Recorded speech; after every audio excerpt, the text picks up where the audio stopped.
आज का जो वीडियो है हमारा वो रहेगा आपका इलेक्ट्रॉन एफिनिटी और इलेक्ट्रॉन गेन इंथैल्पी। इंथैल्पी बोलिए, एफिनिटी बोलिए या इलेक्ट्रॉन गेन एनर्जी बोलिए, सब लगभग सेम ही है, सेम ही वर्ड के लिए, मतलब सेम ही चीज़ के लिए हम लोग यूज करते हैं। इसको जो हम लोग सिंबॉलिक फॉर्म में यूज करते हैं वो आप देखिएगा इस तरह से EA लिखा जाता है, मतलब इलेक्ट्रॉन एफिनिटी। ठीक है, इलेक्ट्रॉन एफिनिटी।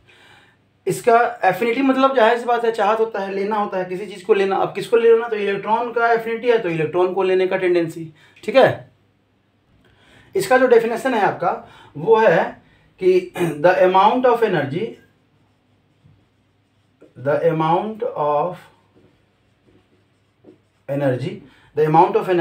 रिलीज, क्या होता है, रिलीज्ड व्हेन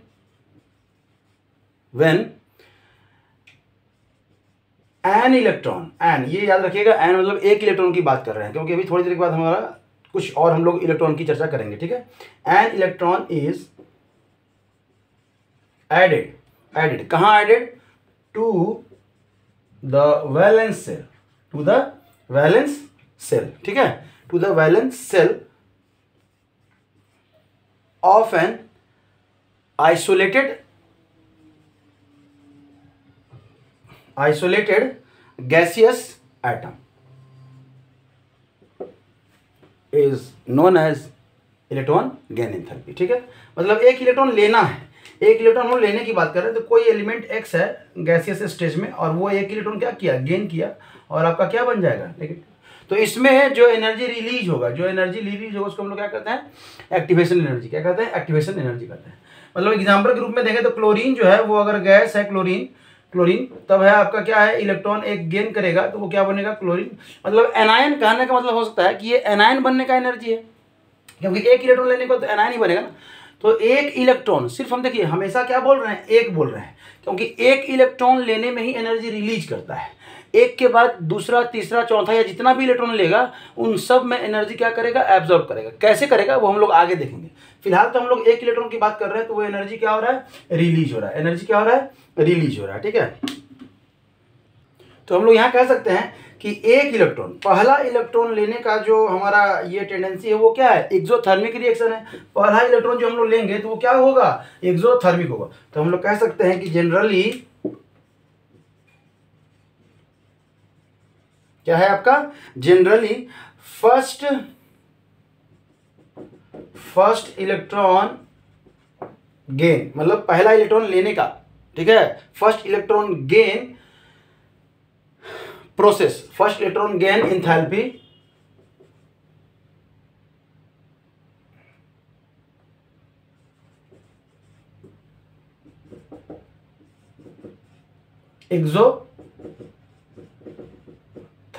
एक्सोथर्मिक। थोड़ा यहां पे एक्सेप्शन है, तो एक्सेप्शन क्या है आपका, कि अगर स्टेबल कॉन्फ़िगरेशन है तब एक्सेप्ट किसका,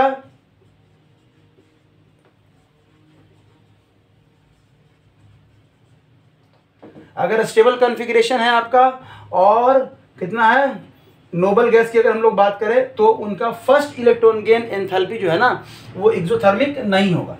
तो एक्सोथर्मिक नहीं होगा तो क्या होगा, इंडोथर्मिक होगा। क्या होगा, इंडोथर्मिक होगा। तो जब पहला इलेक्ट्रॉन, कोई भी एलिमेंट, कोई भी सब्सटेंस, ये जनरल फॉर्म में लिखा हुआ है, कोई भी सब्सटेंस अगर फर्स्ट इलेक्ट्रॉन गेन कर रहा है तो ये क्या कहलाएगा, एक्सोथर्मिक कहलाएगा। क्या कहलाएगा, एक्सोथर्मिक। ऑलरेडी जो एनर्जी इधर आपको यूज किया हुआ है तो क्या है, एक्सोथर्मिक है। ठीक है, तब एक इलेक्ट्रॉन की तो बात हो गई। अब हम लोग दूसरे इलेक्ट्रॉन की बात करें तो होगा आपका कि second electron gain, second electron addition कहिए या गेन कहिए, ठीक है, एडिशन कह लीजिए। Second electron addition of an isolated gaseous atom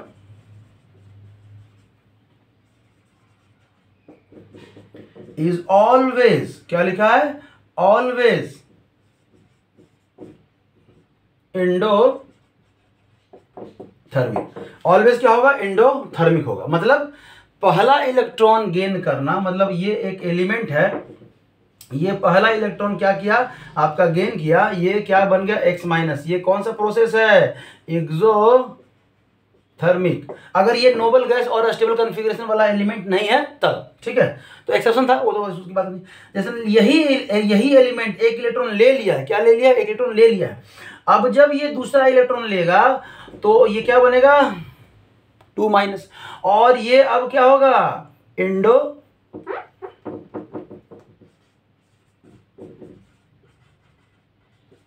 endothermic. तो मतलब कह सकते हैं कि अब ये अगर तीसरा इलेक्ट्रॉन ले ले तो भी ये प्रोसेस क्या कहलाएगा, एंडोथर्मिक। समझ में आ रहा है। तो कह सकते हैं कि जितना भी पहला इलेक्ट्रॉन लेने के बाद चाहे जितना भी इलेक्ट्रॉन ये ले रहा हो, ये हम कह सकते हैं, इसको जनरल फॉर्म में लिख लीजिए, x plus an electron, x plus an electron. अच्छा ये हम लोग लास्ट में लिखेंगे अभी, ठीक है। अभी एक एग्जांपल दे देते हैं ऑक्सीजन का, उसके बाद लिखेंगे, ठीक है, ध्यान दीजिएगा। तो यहाँ तक में कोई दिक्कत नहीं कि पहला इलेक्ट्रॉन गेन जो है ना वो आपका क्या है, एक्सोथर्मिक है, और उसके बाद पहला इलेक्ट्रॉन के बाद जितना भी इलेक्ट्रॉन है आपका वो सब क्या है, एंडोथर्मिक है। चलिए तब एग्जाम्पल हम लोग देख लेते हैं यहाँ पे।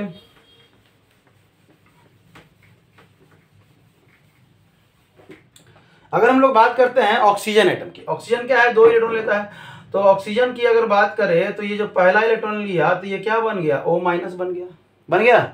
और इसका जो एनर्जी है वो -41 किलो जूल पर क्या है, मोल, -40। ये कैलकुलेटेड वैल्यू है, एक्सपेरिमेंटल है, ये आपको ऑलरेडी प्रोवाइडेड रहेगा, ये समझने के लिए है। अब यही O- जो है वो जब एक इलेक्ट्रॉन लेगा, एक और इलेक्ट्रॉन लेगा तो O-2 बनेगा। क्या बनेगा, O-2 बनेगा। और इसका जो एनर्जी रहेगा वो +744 किलो जूल पर मोल। अब कोई एग्जैक्ट वैल्यू नहीं है, कहीं कहीं बुक में जो है ना ये 45 लिखा रहता, तो ये 40 लिखा रहता, आप जो देख लीजिए, समझ में आ रहा है। तो ये 41 है तो 41 कर लेंगे, 45 है 45 रखेंगे।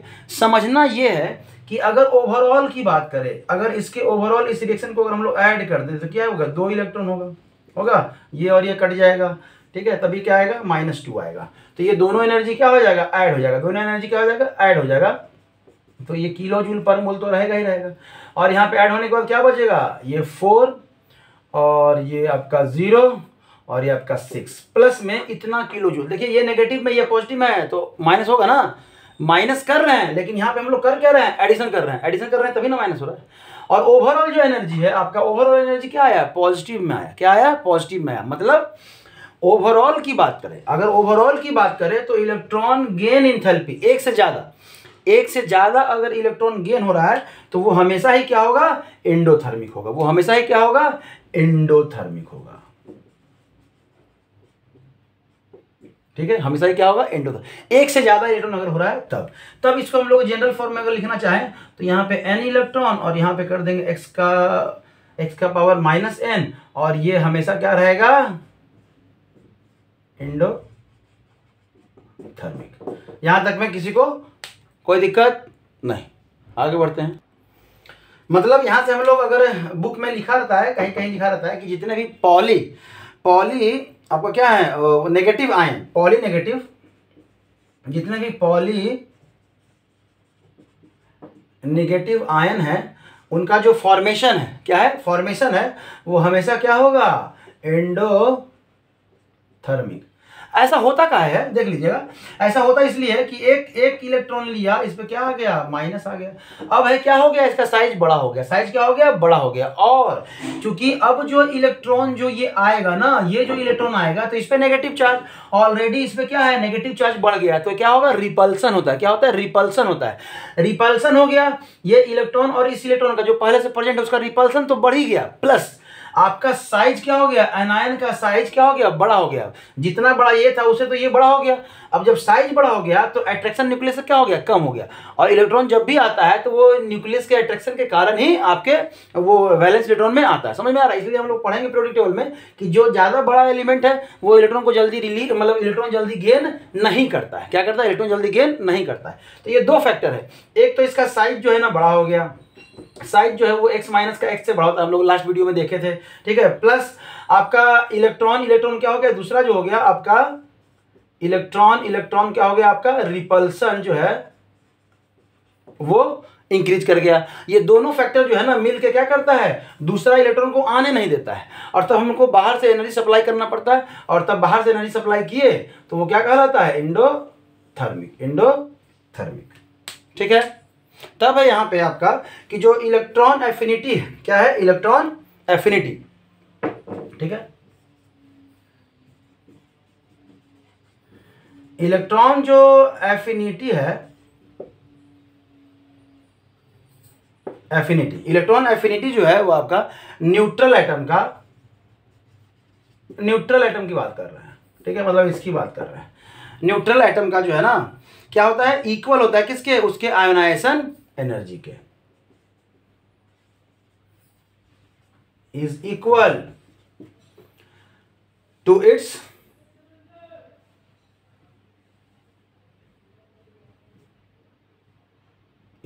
टू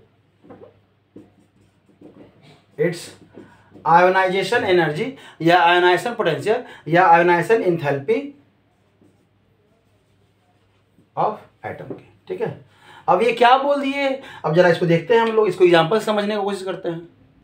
अगर इसको सिंबॉलिक फॉर्म में लिखे तो एक एलिमेंट है, वो एक इलेक्ट्रॉन क्या कर रहा है, गेन कर रहा है गैसियस स्टेज में, तो वो क्या बन रहा है, एक्स माइनस बन रहा है। ठीक है, और एनर्जी निकल रहा है, इसी को हम लोग क्या कर रहे हैं, activation energy, electron gain enthalpy कर रहे हैं। और एक एलिमेंट है जो क्या कर रहा है, इलेक्ट्रॉन क्या कर, रिलीज कर रहा है, इलेक्ट्रॉन क्या कर रहा है, रिलीज कर रहा है, तो वो एक्स बन रहा होगा, एक्स बन रहा होगा, और इलेक्ट्रॉन क्या कर, रिलीज कर रहा है। तो इसमें जो एनर्जी लग रहा है, इसमें जो एनर्जी लग रहा है वो क्या है, आपका आयोनाइजेशन एनर्जी।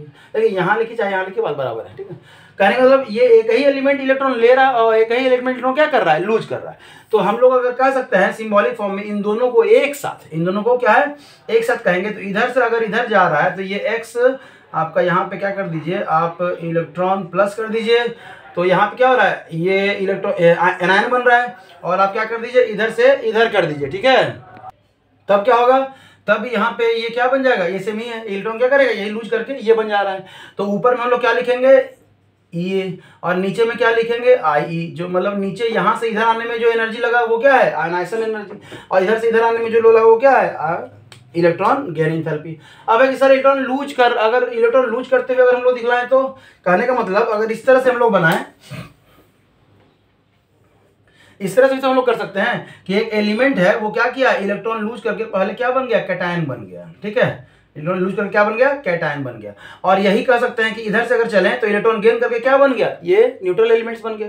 तो ये क्या है आपका आयोनाइजेशन एनर्जी, और ये क्या हो गया आपका इलेक्ट्रॉन गेन एंथैल्पी। तो न्यूट्रल एलिमेंट्स का आयोनाइजेशन एनर्जी और इलेक्ट्रॉन गेन एंथैल्पी हमेशा क्या होता है, इक्वल होता है। तो इस चीज को हम लोग लिख सकते हैं, इसको हम लोग लिखेंगे इस तरह से कि activation energy of X is, मतलब electron gain enthalpy of X is equal to ionization energy of X. समझ में आया, कोई दिक्कत, एक्स माइनस कर दीजिए। तो यहां पे हम लोग क्या लिख सकते हैं, इलेक्ट्रॉन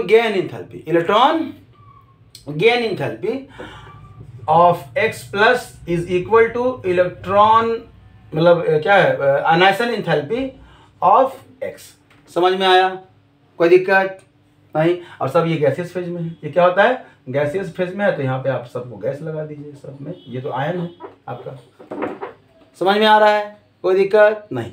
तब हम लोग पढ़ेंगे, हेडिंग देंगे factor affecting ionisation energy. Heading दिए हम लोग क्या, factor affecting electron affinity. Electron affinity को कौन कौन सा फैक्टर जो है ना अफेक्ट करता है।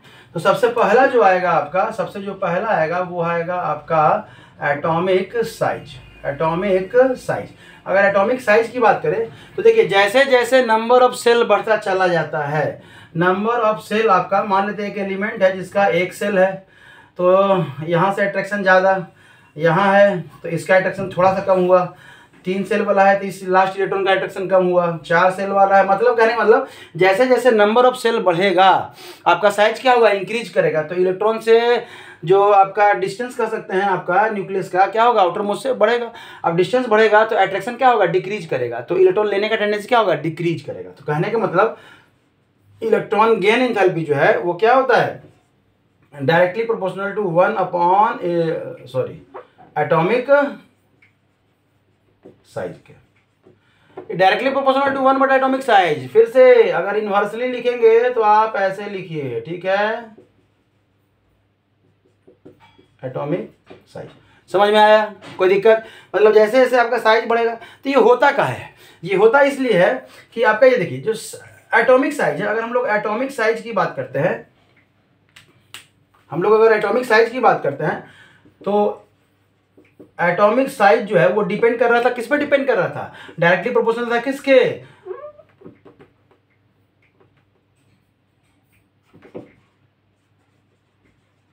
नेगेटिव चार्ज के। डायरेक्टली प्रोपोर्शनल किसके था? नेगेटिव चार्ज के। कोई दिक्कत? समझ में आ रहा है? और इनवर्सली प्रोपोर्शनल था किसके? पॉजिटिव चार्ज के।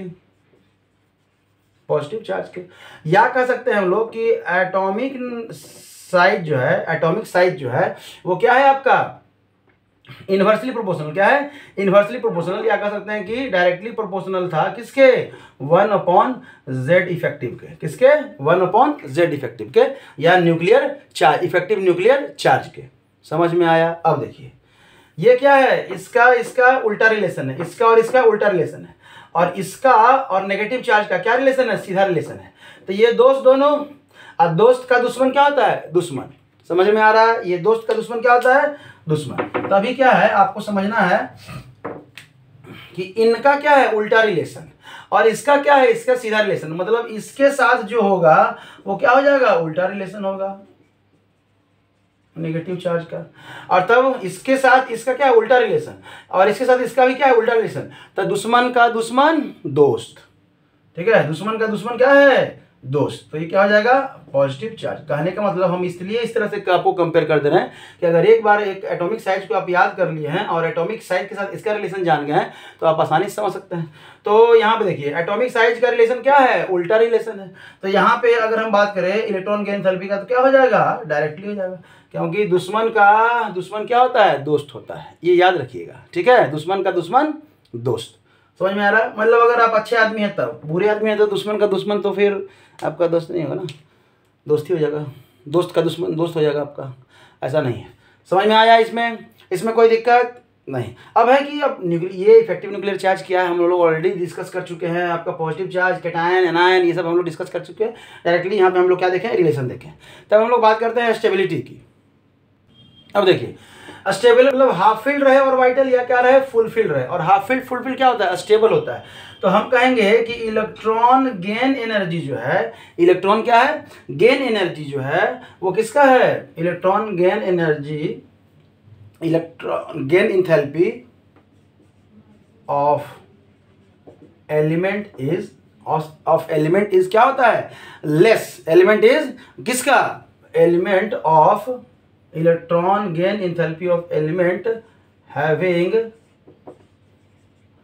फुलफिल्ड और हाफ फिल्ड और वाइटल इज लेस। क्या हो जाएगा? Less as compare to, less या कर सकते हैं या फिर जीरो कर सकते हैं। लेने का टेंडेंसी नहीं है। क्या है? लेने का टेंडेंसी नहीं है। नोबल गैस के लिए आपको आ जाएगा। ठीक है? जीरो क्या हो जाएगा? जीरो हो जाएगा या कम हो जाएगा। किसके तुलना में? पार्शियली फील्ड के तुलना में। तो हम लोग कह सकते हैं सिंबॉलिक फॉर्म में कि यहाँ पे, ठीक है, कि ये जो है वो आपका क्या रहेगा? एक एग्जांपल से हम लोग समझेंगे कि अगर NS1 है और NS क्या है? 2 है, कोई ऑर्बिटल है। अब देखिए ये फुलफिल है, ये भरा हुआ है, और ये थोड़ा सा खाली है। तो इसका जो ये क्या है आपका? इलेक्ट्रॉन गेन एंथैल्पी क्या रहेगा? ज़्यादा रहेगा। इसको लेने का टेंडेंसी क्या रहेगा? ज़्यादा। इलेक्ट्रॉन लेने का टेंडेंसी की बात कर रहे हैं, इलेक्ट्रॉन लेने की टेंडेंसी की बात कर रहे हैं। रिलीज और एब्जॉर्ब की हम लोग बात नहीं कर रहे हैं, इलेक्ट्रॉन लेने का टेंडेंसी बात कर रहे हैं। ठीक है? तब क्या है? अब ये फुल्ली फील्ड है और हाफ फील्ड है, मतलब क्या है? स्टेबल है। और जैसे ही ये स्टेबल हो गया, तो अब स्टेबल हो गया तो अब ये क्या हो जाएगा? एंडोथर्मिक हो जाएगा। तो इसका हम लोग कह सकते हैं कि value of EA, electron gain enthalpy, क्या हो जाएगा आपका? पॉजिटिव हो जाएगा। क्या हो जाएगा? पॉजिटिव हो जाएगा, मतलब एंडोथर्मिक। ये पहले भी हम लोग थोड़ा देर पहले अभी हम लोग इसको क्या किए? डिफाइन किए हैं। समझ में आया? अब एक और एग्जांपल लेंगे कि अगर एक्टिव ये इलेक्ट्रॉन गेन एंथैल्पी की बात करें और आपका NP2 है, NP2 और NP क्या है? 3। तो ये हाफ फील्ड है, हाफ फील्ड है ना, ये स्टेबल है और ये क्या है, ये अभी, तो इसका टेंडेंसी क्या होगा, ज़्यादा होगा, इसका टेंडेंसी लेने का ज़्यादा होगा। इसका टेंडेंसी ये लेगा कब, जब इसको अलग से बाहरी से हम लोग और एनर्जी सप्लाई करेंगे तब, मतलब ये इंडोथर्मिक प्रोसेस हो जाएगा। और ये क्या है, एक्सोथर्मिक, क्योंकि पहला इलेक्ट्रॉन गेन करना क्या होता है, हमेशा एक्सोथर्मिक प्रोसेस होता है। बस खाली स्टेबल और नोबल गैस को छोड़ दें तब हम लोग चर्चा करते हैं कि वेरिएशन क्या क्या है आपका पीरियोडिक टेबल में एक्टिव क्या है, इलेक्ट्रॉन गेन एंथैल्पी का। ठीक है, अगर पीरियड में बात करें, इन पीरियड, अगर इन पीरियड की बात करें तो आपका क्या क्या है, आपका है लिथियम, बेरिलियम, ये सेकेंड पीरियड है, बोरोन, कार्बन, नाइट्रोजन, ऑक्सीजन और क्या है, फ्लोरीन, और क्या है आपका नियोन है। ठीक है, क्या है आपका नियोन है। अब देखिए इसका जो इलेक्ट्रॉनिक कन्फिग्रेशन होता है वो होता है 2s2, लास्ट कन्फिग्रेशन की बात कर रहे हैं। और इसका जो होता है वो क्या होता है आपका 2p3, और इसका जो होता है वो क्या होता है 2p6। इन तीनों पे ही हम लोग को ध्यान रखना है, क्या रखना है, इन तीनों पे ही हम लोग को ध्यान रखना है। तो मतलब ये तो नोबल गैस है, तो इसका जो इलेक्ट्रॉन गेन एनर्जी रहेगा वो सबसे ज़्यादा रहेगा, समझ रहे, मतलब इलेक्ट्रॉन गेन एनर्जी सबसे ज़्यादा रहेगा। लेकिन इलेक्ट्रॉन लेने का टेंडेंसी जो रहेगा वो क्या रहेगा, इसका सबसे कम रहेगा, सबसे क्या रहेगा, कम। देखिए ये नेगेटिव की बात कर रहा है, पहला इलेक्ट्रॉन लेने का बात कर रहा है कि पहला इलेक्ट्रॉन आसानी से कौन लेगा, तो ये नहीं लेगा इलेक्ट्रॉन। ठीक है, ये नहीं लेगा। अभी हम लोग किसकी बात कर रहे हैं, एक इलेक्ट्रॉन मतलब एक्सोथर्मिक की बात कर रहे हैं, ये नहीं लेगा। और कौन नहीं लेगा, ये भी नहीं लेगा। और कौन नहीं लेगा, तो ये नाइट्रोजन भी नहीं लेगा। ये तीनों स्टेबल है, ये क्या है, तीनों स्टेबल है। और तब इसके बाद जो आपका ट्रेंड बनता है वो क्या बनेगा, यहाँ से क्या बनेगा, बोरोन का बनेगा, क्या बनेगा, बोरोन का बनेगा। फिर किसका बनेगा, लिथियम का बनेगा, किसका बनेगा, आपका लिथियम का बनेगा। और फिर आपका किसका बनेगा, कार्बन का बनेगा। ठीक है, और तब फिर ऑक्सीजन का, और फिर यहाँ पे फ्लो। ये सेकंड पीरियड की बात कर रहे हैं। तब है कि सर तब कैसे, अब देखिए इन तीनों का आप साइज देख लीजिए, इन तीनों का साइज देखिएगा तो साइज छोटा तो इलेक्ट्रॉन गेन एंथैल्पी क्या है, ज़्यादा, ज़्यादा। और साइज बड़ा तो इलेक्ट्रॉन गेन एंथैल्पी क्या है आपका, कम। तभी क्या उल्टा रिलेशन था, साइज के साथ उल्टा रिलेशन था। तो यहाँ तो हम जान गए कि ये नोबल गैस है तो इसका सबसे ज़्यादा हो गया, समझ में आ गया। इन दोनों में तो इसका साइज छोटा है, इसका साइज क्या है, छोटा है, किसके तुलना में, इसके तुलना में। तो इसका इलेक्ट्रॉन लेने का टेंडेंसी क्या रहेगा, ज़्यादा रहेगा, ऑलरेडी है, इसका थोड़ा कम रहेगा। चलिए अब यहाँ पे बाकी, अब है लिथियम है, तो सर लिथियम अभी यहाँ पे जैसे जैसे इधर बढ़ते जाएंगे साइज आपका क्या हो जाएगा, छोटा होता चला जाएगा। तो आपका तो सर बोरोन का ज़्यादा होना चाहिए था, लिथियम का, तो लिथियम का साइज छोटा होता है। क्या होता है, साइज छोटा होने के कारण इसका क्या है, इलेक्ट्रॉन लेने का टेंडेंसी क्या हो गया, बढ़ गया, इलेक्ट्रॉन लेने का टेंडेंसी क्या हो गया, बढ़ गया। लेकिन आप कहेंगे साइज, सर साइज तो फिर इसका तो फिर आपका यही है, क्या नाम है, इसका और इसका इलेक्ट्रॉन लेने का अगर साइज की बात करें तो हम लोग लेफ्ट टू राइट पीरियड में जाते हैं तो साइज क्या होता है, डिक्रीज करता है। साइज क्या होता है, डिक्रीज करता है। तो आप इसको एक्सेप्शन के रूप में समझ सकते हैं, ठीक है, कोई दिक्कत। लेकिन इन तीनों, अगर ये देखिए अब यहाँ से बात करते हैं, यहाँ से यहाँ तक तो रहेगा वो क्या रहेगा, एक्सो रहेगा, ठीक है। लेकिन अगर यहाँ से यहाँ तक की बात करें तो ये क्या हो जाएगा, एंडोथर्मिक रहेगा। क्या रहेगा, एंडोथर्मिक रहेगा। बाकी तो जैसे जैसे इलेक्ट्रोनेगेटिविटी बढ़ते चला जाता है, आपका साइज होता है, वो इलेक्ट्रॉन लेने का टेंडेंसी क्या होता है, बढ़ता चला जाता है। तो यहाँ पे तो कोई दिक्कत ही नहीं है, समझ में आया, ये ध्यान रखिएगा। तब अगर हम लोग ग्रुप की बात करें, किसकी बात करें, इन ग्रुप, अगर ग्रुप की बात करेंगे तब क्या है, down the group. Down the group तो क्या है, फ्लोरीन है, क्लोरीन है, ब्रोमीन है और आयोडीन है। आप कहेंगे डाउन द ग्रुप क्या हो रहा है, साइज क्या हो रहा है, इंक्रीज कर रहा है। साइज इंक्रीज कर रहा है तो ये क्या होना चाहिए, डिक्रीज होना चाहिए। क्या होना चाहिए, डिक्रीज होना चाहिए। हाँ ठीक है, ये क्या होना चाहिए, डिक्रीज होना चाहिए। चलिए ठीक है, मतलब यहाँ पे तो एक एक्सेप्शन यहाँ पे एक और है। क्या एक्सेप्शन है कि आपके हिसाब से ऐसा होना चाहिए था, सॉरी ऐसा होना चाहिए था कि सबसे ज़्यादा क्लोरीन का, उसके बाद सॉरी फ्लोरीन का, उसके बाद क्लोरीन का, फिर ब्रोमीन का और फिर क्या है, आयोडीन का। लेकिन यहाँ पे एक एक्सेप्शन क्या है, ऐसा अगर लिख देंगे तो क्या हो जाएगा, आपका गलत हो जाएगा। तब है कि क्लोरीन का सबसे ज़्यादा होता है किससे, फ्लोरीन से भी, और तब आपका ब्रोमीन का, और तब आपका किसका, आयोडीन का। ऐसा क्यों हो गया फ्लोरीन के साथ कि इसका, जबकि इलेक्ट्रोनेगेटिविटी तो इस फ्लोरीन का सबसे ज़्यादा है। तब क्या है, जो फ्लोरीन है इसका साइज क्या है, आपसे पूछेगा कि ऐसा क्यों है, तो साइज क्या है, स्मॉल। फ्लोरीन का साइज क्या है अपने ग्रुप में, सबसे छोटा। साइज छोटा होने के कारण क्या हो गया इलेक्ट्रॉन डेंसिटी ज्यादा। इलेक्ट्रॉन डेंसिटी क्या है? ज्यादा। इलेक्ट्रॉन डेंसिटी ज्यादा होने क्या क्या हो गया? इलेक्ट्रॉन क्या है? रिपल्सन। क्या हो गया? इलेक्ट्रॉन रिपल्सन ज्यादा हो गया, जिसके कारण इलेक्ट्रॉन लेने का टेंडेंसी क्या हो गया? डिक्रीज कर गया। सो इलेक्ट्रॉन गेन करने का जो टेंडेंसी है वो क्या कर गया? डिक्रीज कर गया। समझ में आया? कोई दिक्कत नहीं। तो तब हम लोग कह सकते हैं, तब तो अगर इलेक्ट्रॉन गेन एनर्जी की बात करें, इलेक्ट्रॉन अगर गेन एनर्जी की बात करें तो सबसे ज्यादा किसका होगा? क्लोरीन। सबसे ज्यादा किसका होगा? क्लोरीन का। तो आप याद रखिएगा कि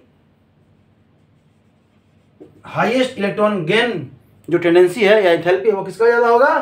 क्लोरीन का ज्यादा होगा। समझ में आया? कोई दिक्कत? और यही ट्रेंड क्या है? यही ट्रेंड जो है आपका सारा ग्रुप में बना रहेगा, सारा ग्रुप में बना रहेगा। ठीक है? तब क्या है? यही ट्रेंड आपका सारा ग्रुप में रहेगा। मतलब अब ध्यान दीजिएगा, हम लोग बात कर रहे हैं, हमारे पास जो सारा ग्रुप है वो क्या क्या है? तो हमारे पास है स्टार्टिंग में, इधर से ले लीजिए तो आप फ्लोरीन, क्लोरीन और ब्रोमीन और आयोडीन लिए, तो ज़्यादा किसका हो गया था आपका? इसके लिए ज़्यादा किसका था? सबसे ज़्यादा क्लोरीन का, और फिर फ्लोरीन, और तो फिर ब्रोमीन, और फिर आयोडीन। नीचे में तो ठीक ही था ना, इसका खाली पड़ जा रहा है। तब आपके पास ग्रुप क्या है? ओस से तेरी पूजा। ठीक है? तभी क्या है? सल्फर, इसमें अगर देखेंगे तो सल्फर का ज्यादा हो जाएगा किसके? ऑक्सीजन से। थोड़ा कम हो जाएगा, क्यों? वही चीज, सेम चीज, ये तीनों सेम चीज रहेगा इसके लिए। ऑक्सीजन हो गया, उससे ज्यादा फिर क्या? फिर आपका टी, और फिर आपका जो नीचे आते हैं चले जाएंगे आप, उसमें कोई दिक्कत नहीं है। अगर कार्बन वाले की बात करें तो कौन सी गीत सुनाओ प्यारे? पीवी। अरे पीवी यहाँ भी ओ से तेरी, अच्छा पीयू होता है यहाँ पे। ठीक है? क्या होता है? पीयू। इसका जरूरत भी नहीं है, उतना नीचे तक आपका पूछता भी नहीं है कभी ऐसा करके। तभी क्या है? अगर हम लोग नाइट्रोजन वाले की बात करें, नाइट्रोजन वाले की बात करें तभी क्या होगा? नाइट्रोजन वाले की बात करें तो बोलिए। कार्बन की बात करें तो कार्बन में सबका मत देखिए, सबका मत देखिए, सिर्फ ऊपर वाले दो एलिमेंट का देख लीजिए। तो सिलिकॉन का क्या हो जाएगा आपका? ज्यादा होगा किससे?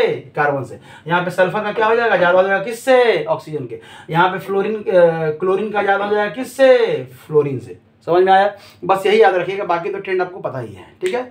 नाइट्रोजन जो है, अब देखिए नाइट्रोजन का जो है फास्फोरस, नाइट्रोजन और फास्फोरस की अगर हम लोग बात करें तो भी फास्फोरस का क्या होता है? ज्यादा होता है। क्यों? तो फास्फोरस तो हाफ फील्ड ऑर्बिटल है, नाइट्रोजन भी। ठीक है? तो इनका अपने में, मतलब इनका हम कंपेयर इनके साथ नहीं कर रहे हैं, हम इनके साथ नहीं कर रहे हैं। लेकिन अगर नाइट्रोजन की बात करें तो नाइट्रोजन का क्या होगा? कम होगा। किससे होगा? फास्फोरस से। इलेक्ट्रॉन लेने का टेंडेंसी कम होगा। समझ में आया? तो ये ध्यान रखिएगा। ओवरऑल आपका इतना ही है आपका किसमें? इलेक्ट्रॉन गेन एंथैल्पी में। इसके बाद आप इसको पढ़ के आप क्वेश्चन बना सकते हैं। क्वेश्चन बनाइए, जहाँ कुछ प्रॉब्लम लगे एक बार फिर से बुक रीड कीजिए। बुक रीड करने के बाद, यहाँ देखने के बाद भी अगर आपको प्रॉब्लम लगे आप कमेंट कीजिए, कमेंट करेंगे। जिस पोर्शन पे आपको प्रॉब्लम होगा उस पर हम लोग ध्यान देंगे। जरूरत पड़ा तो वीडियो बनाकर भी हम लोग वहाँ फिर से डालेंगे। ठीक है? Thank you.